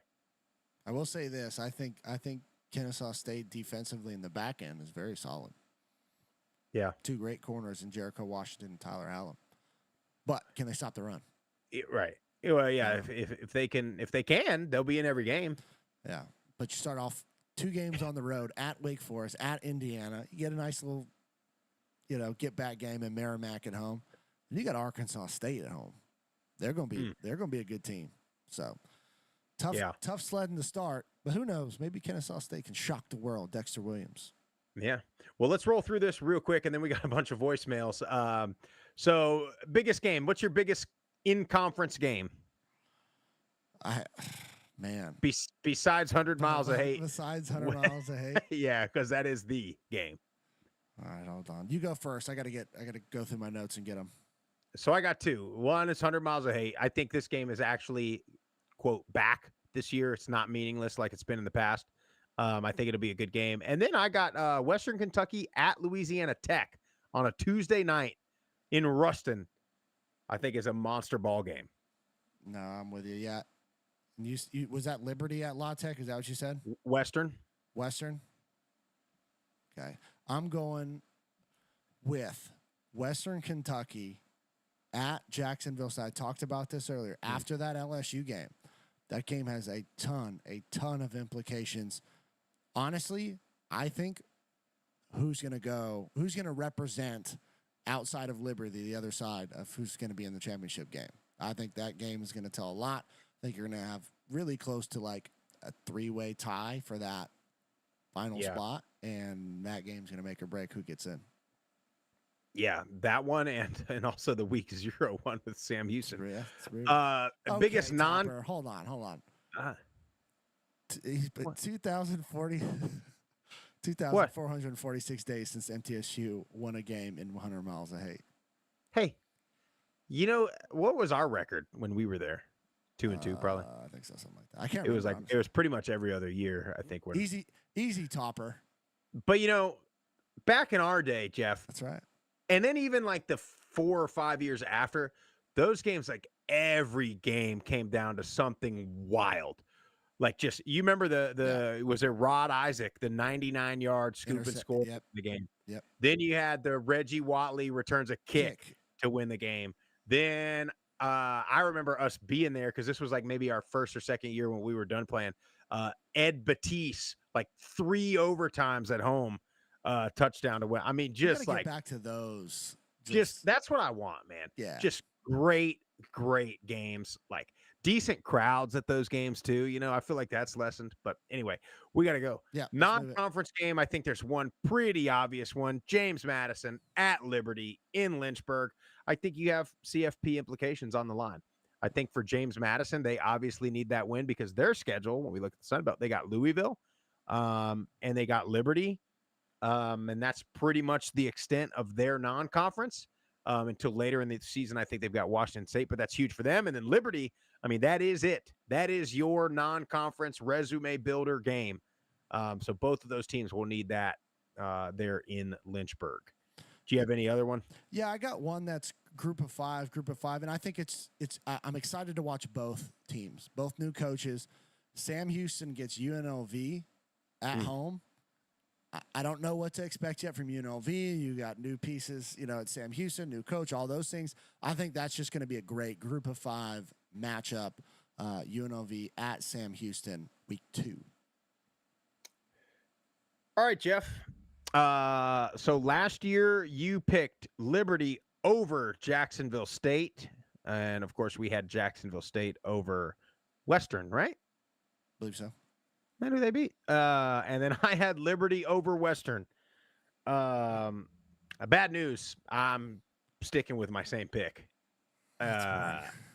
Liberty beats Western Kentucky at home to win Conference USA. Very nice. I'm going go on to the New Orleans Bowl. I'm going with it. I'm going with. Oh no. Our Blue Raiders are doing it this year, boys. Liberty goes to Johnny Red Floyd Stadium, and the Blue Raiders are conference champs. That's what I'm going.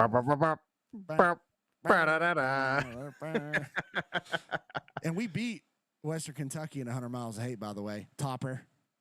Is that who you had to bet with last year? That you had to wear a Western stuff? I had stuff? to wear a Western shirt. Well. And honestly, again, middle schedule is the best schedule they've had. If they can't get it done this year, we got some serious problems. Yeah. All right, we got a bunch of voicemails. So you guys will be doing Mountain West next week. So if you got some takes on the Mountain West, how the heck does Boise State replace Ashton Genty? If you got takes on the Mountain West, or if you hate everything we just said in the last hour and a half, call the hotline 615-900-4286. Keep it under 3 minutes. We will play it on the air. Jeff, what we got?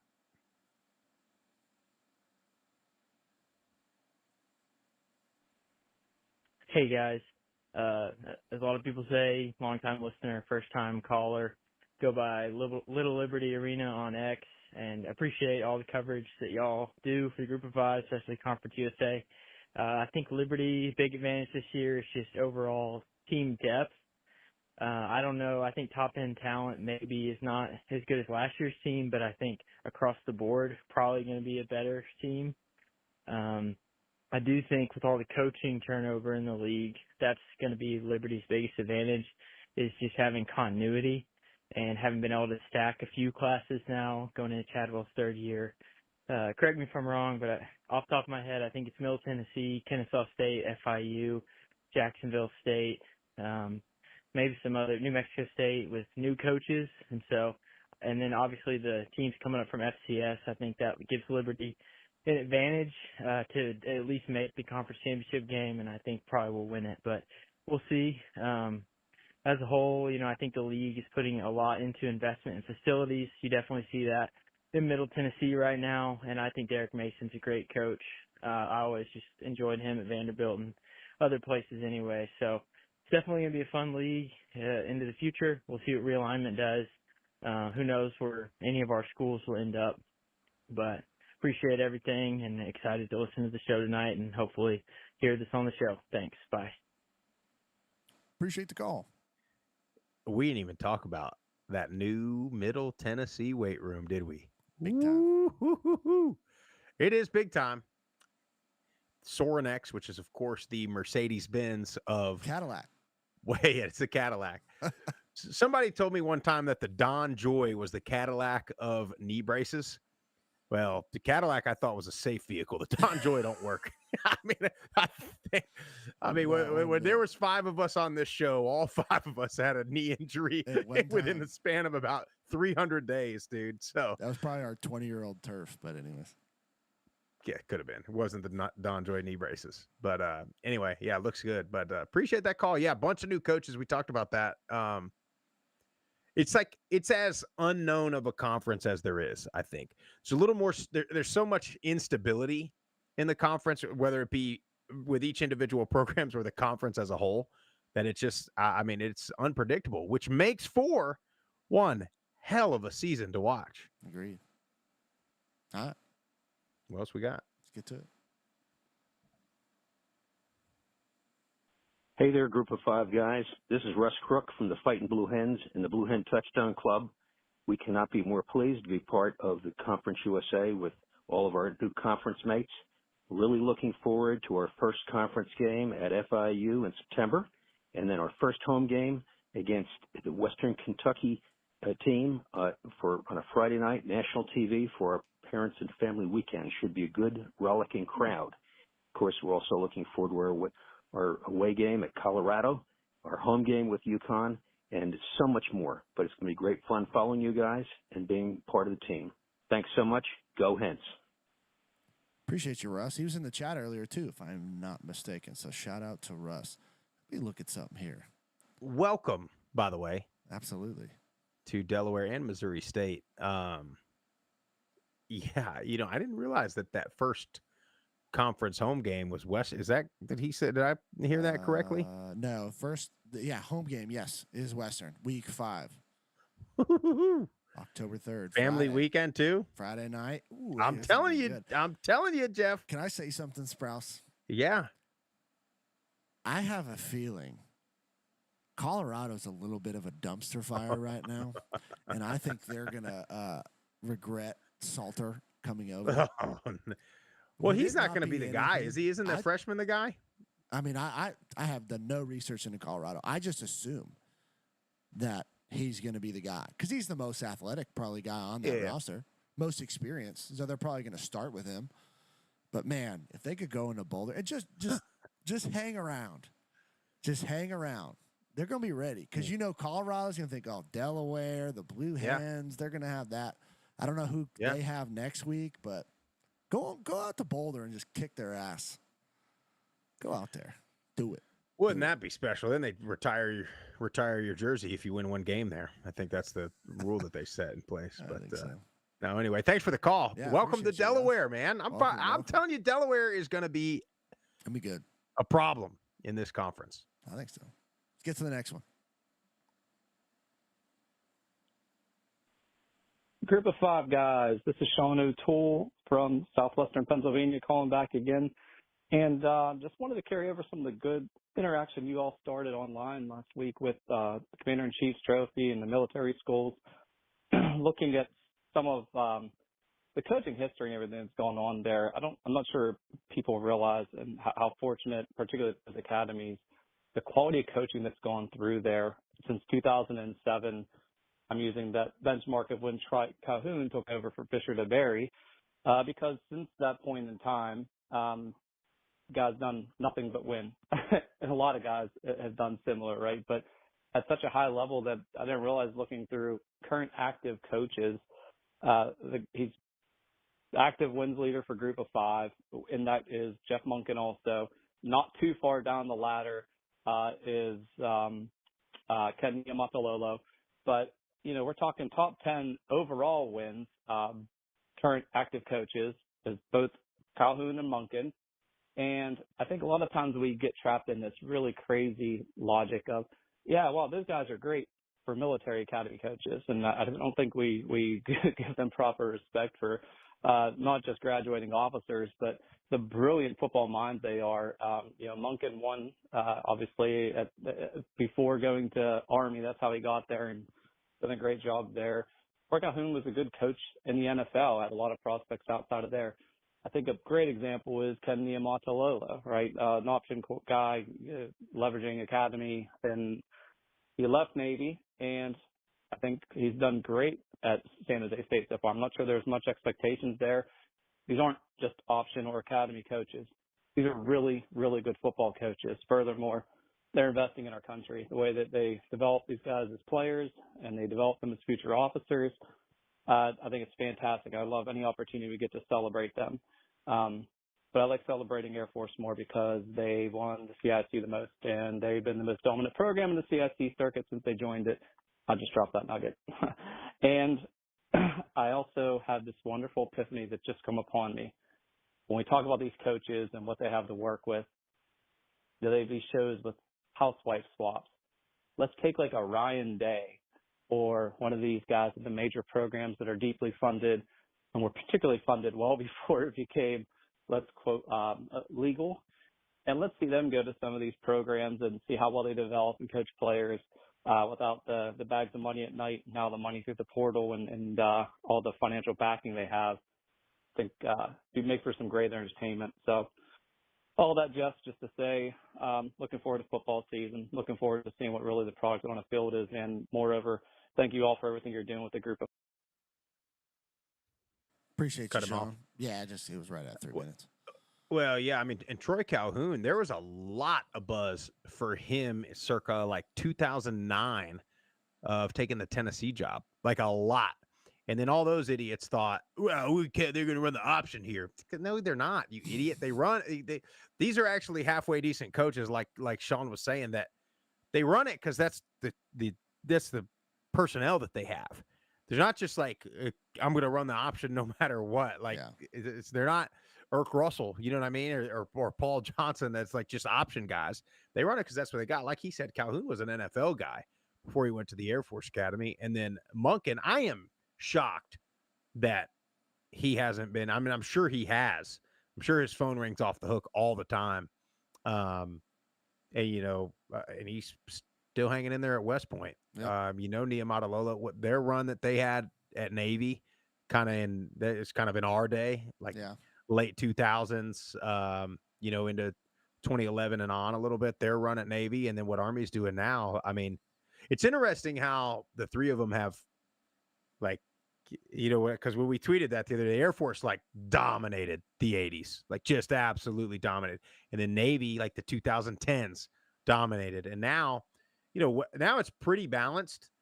You'd think like Army's been, but I mean, Navy beat them last year. You know what I mean? So it's been pretty every other year as of late. It's probably the most balanced it's been in a long time, which is great. Well, get ready for Brian Newberry in the midshipman this year. No, ain't no doubt. And not just because I'm playing with them in NCAA 26. Oh, they're going to be a good ball club. Let's keep rolling. We got 2 left. Then we'll get out of here.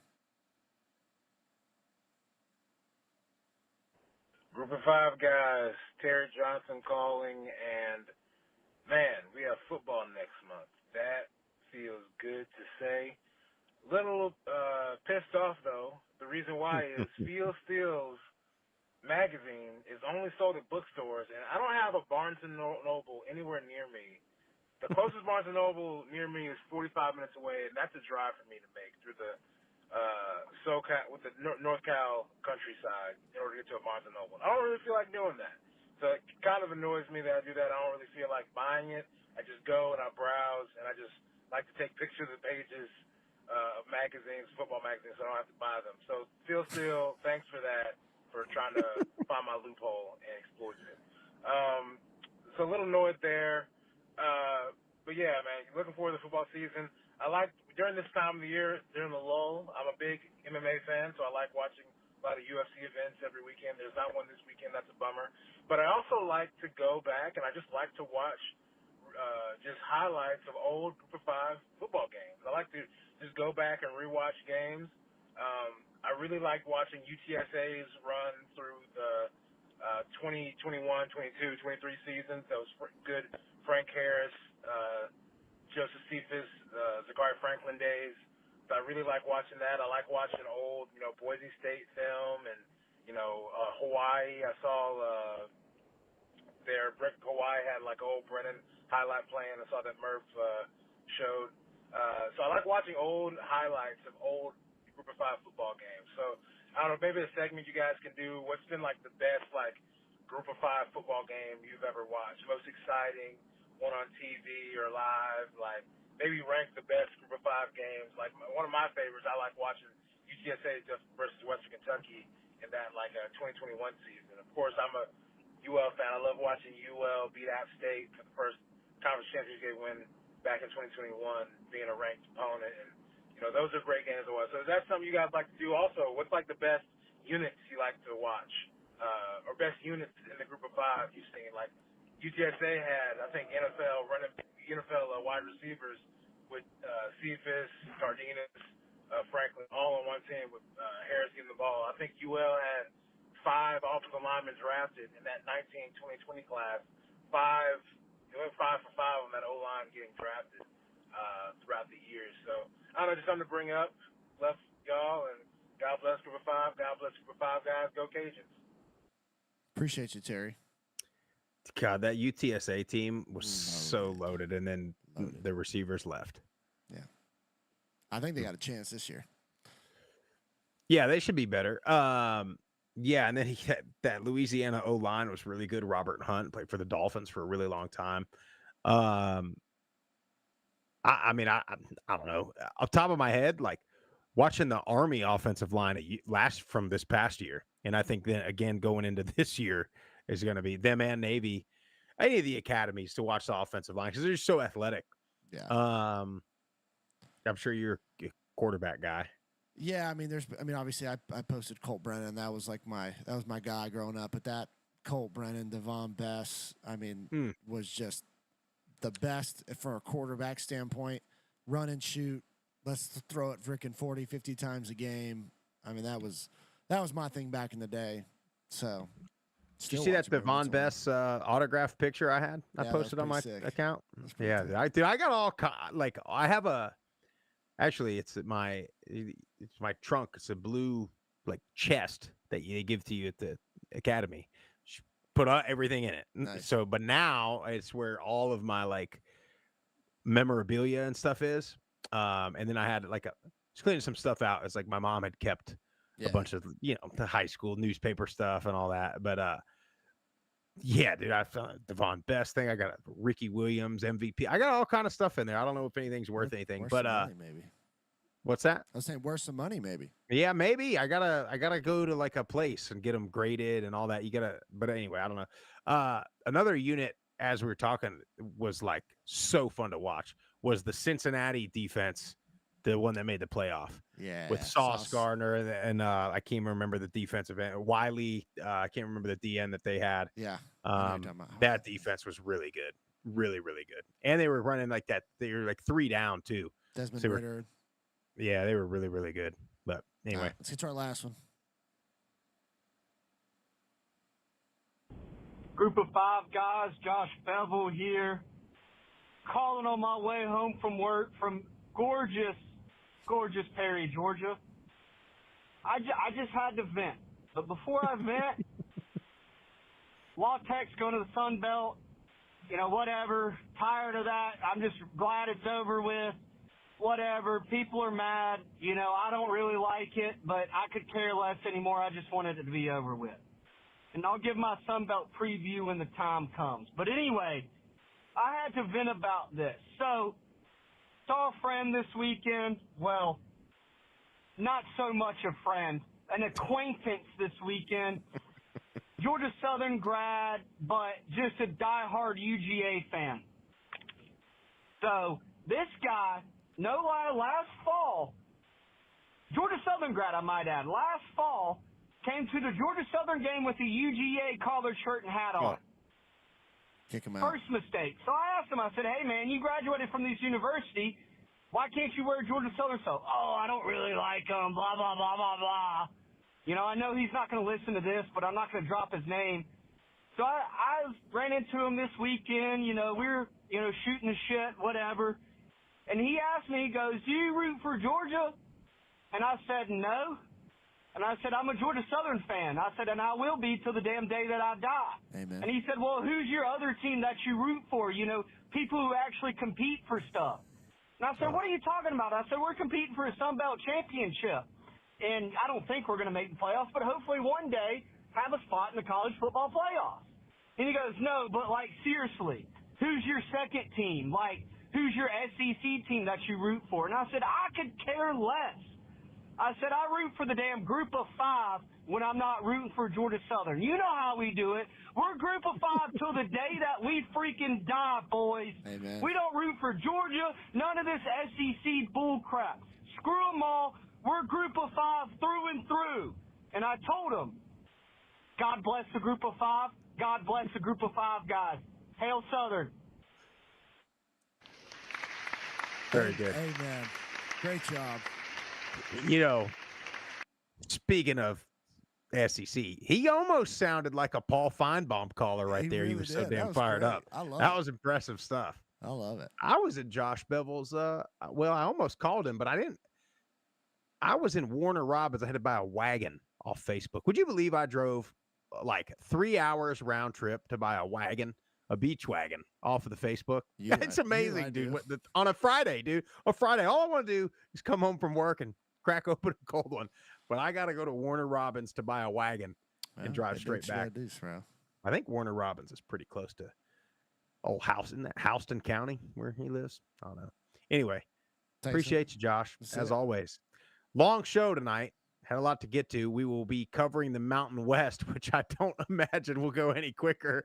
I don't imagine any of the other ones are going to go any quicker. We'll try to tune it up a little bit. We'll get together and figure that out. But appreciate you guys watching. A lot of people watching live on Twitter, YouTube chat. Thanks for everybody participating in there.